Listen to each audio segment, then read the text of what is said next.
मेरे ही माँ बाप मेरी ही नजरों में विलन बन गए थे। जोश था, गुस्सा था, अपने कुछ दोस्तों से उधारी ली, अपनी बहन से पैसे लिए। जब मैं मुंबई पहुंचा और अलग अलग प्रोडक्शन हाउसेस से मिला, वहां हालात कुछ और थे।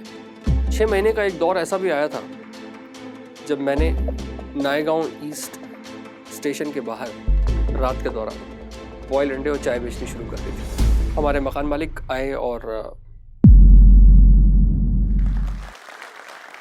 नमस्ते, मेरा नाम जय अलानी है और मैं पटना के एक मध्यम वर्गीय परिवार से ताल्लुक रखता हूं।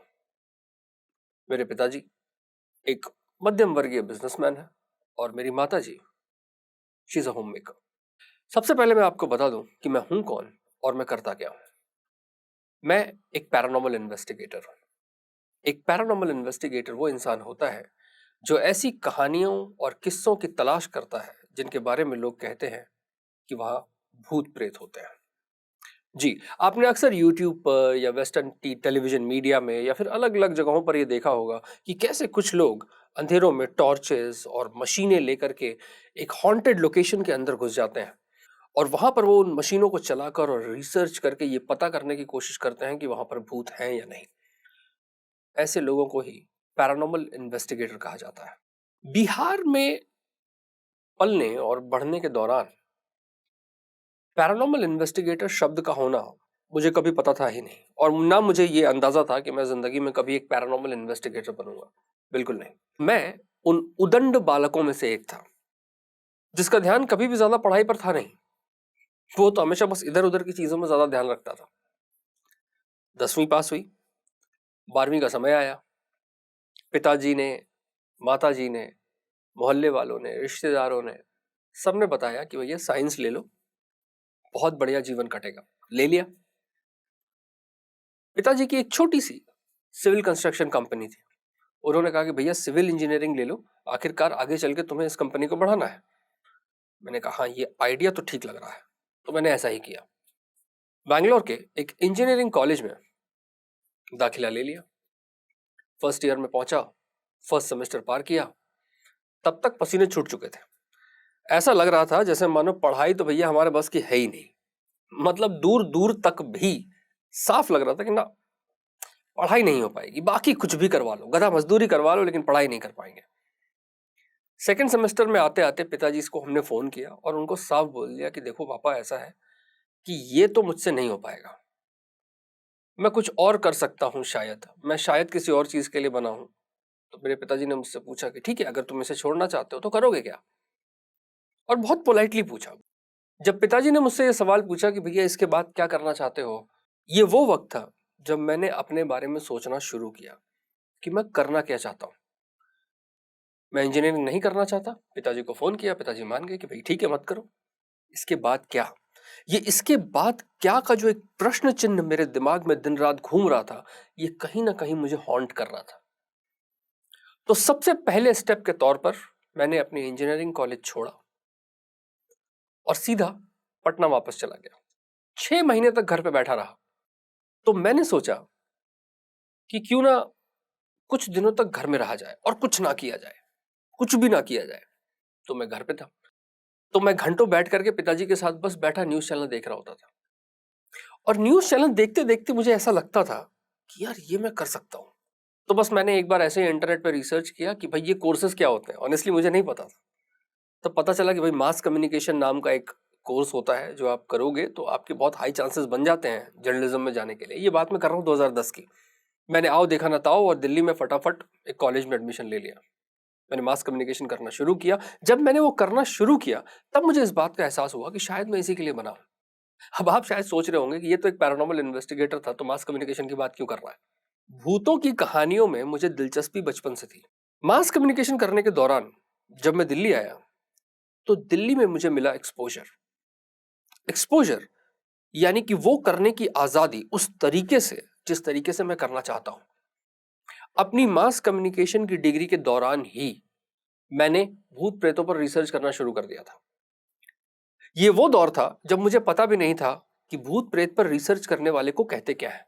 तब पैरानॉर्मल इन्वेस्टिगेशंस या पैरानॉर्मल इन्वेस्टिगेटर जैसा कोई टर्म कभी था ही नहीं। मैंने अपनी ग्रेजुएशन पूरी की, और ग्रेजुएशन पूरी करने के बाद मीडिया चैनल्स में काम पर लग गया। लगा कि जिंदगी अब बेहतर होने वाली है, लेकिन कुछ था जो खाली सा लग रहा था, कुछ था जो मुझे बार बार अपनी तरफ खींचता था, और वो थे भूत प्रेत। वो थी हॉन्टेड लोकेशंस। जब मैं भानगढ़ के बारे में सुनता था, या कुलधरा के बारे में कहीं पढ़ता था, या लंबी देहार माइंस के बारे में कहीं सुनता था, तो मुझे ऐसा लगता था कि मैं वहां क्यों नहीं हूं, मैं यहाँ क्या कर रहा हूं, इस डेस्क जॉब पर मैं कर क्या रहा हूं। 2014 में मैंने ये डिसाइड किया कि मैं बस अब मैं थक गया हूं और मैं ये डेस्क जॉब नहीं करना चाहता।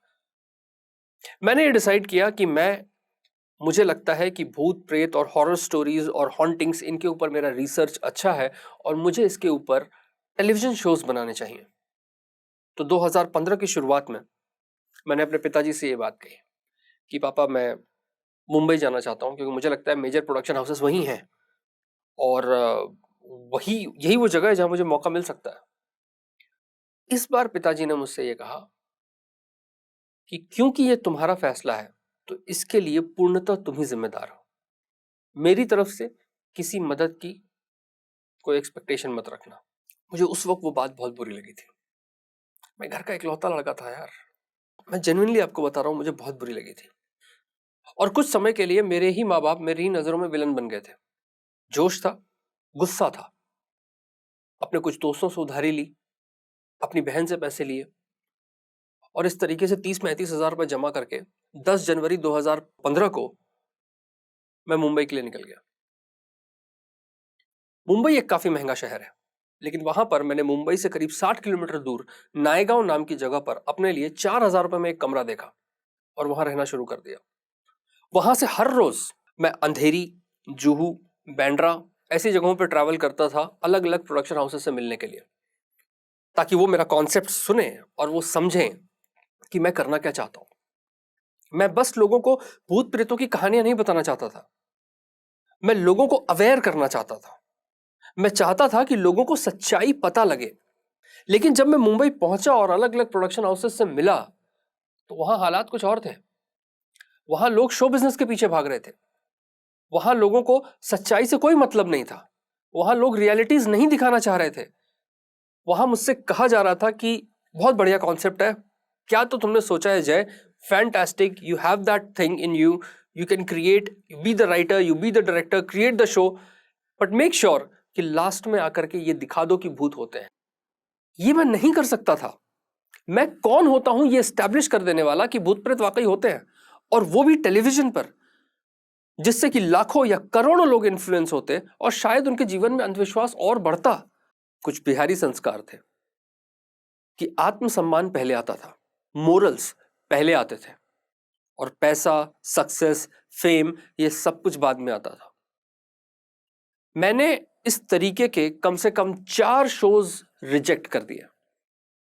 बंबई जैसे शहर में रहकर, जहां 5-500 रुपए के लिए मुझे तकलीफ होती थी, जहां खाने के लिए दिक्कत होती थी, रहने के लिए दिक्कत होती थी, महीने की 5 तारीख को किराया न जाए तो मकान मालिक आकर के इस तरीके से गालियां देता था जैसे हमारी कोई वैल्यू है ही नहीं, हम इंसान है ही नहीं।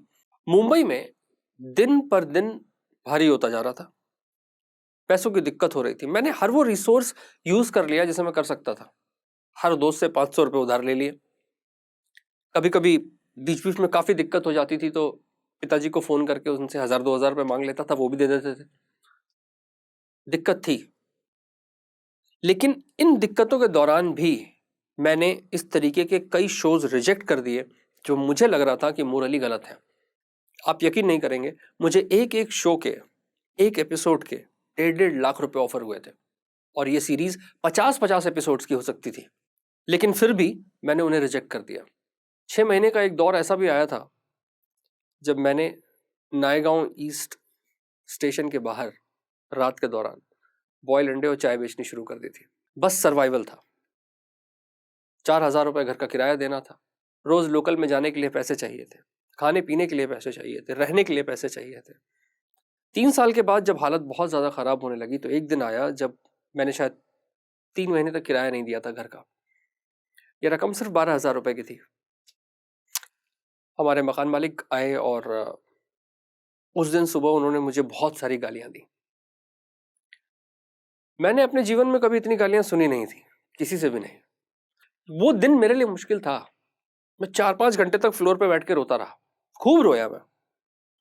उस हर एक मोमेंट को याद कर करके रोया जो मेरे माँ बाप ने मुझे दिया था। वो इतना दे सकते थे, इतना दिया। और आज मैं यहां इतनी सी चीज के लिए इतनी सारी बातें सुन रहा हूं लोगों की। उस दिन मैंने ये डिसाइड किया कि अगर अपना सपना पाना ऐसा होता है तो मुझे नहीं चाहिए। 2017 के दिसंबर महीने में मैंने बंबई छोड़ दी और हाथ जोड़ लिया उस शहर से कि मुझे अब यहां नहीं जाना, मुझे अब यहां काम नहीं करना, मुझे कुछ नहीं चाहिए, मैं बस अपने घर वापस जाना चाहता हूं। बंबई छोड़ के मैं दिल्ली आ गया। मैं दिल्ली पहुंचा, मैंने यहां पर एक प्राइवेट कंपनी में एज अ मीडिया मैनेजर नौकरी करनी शुरू कर दी।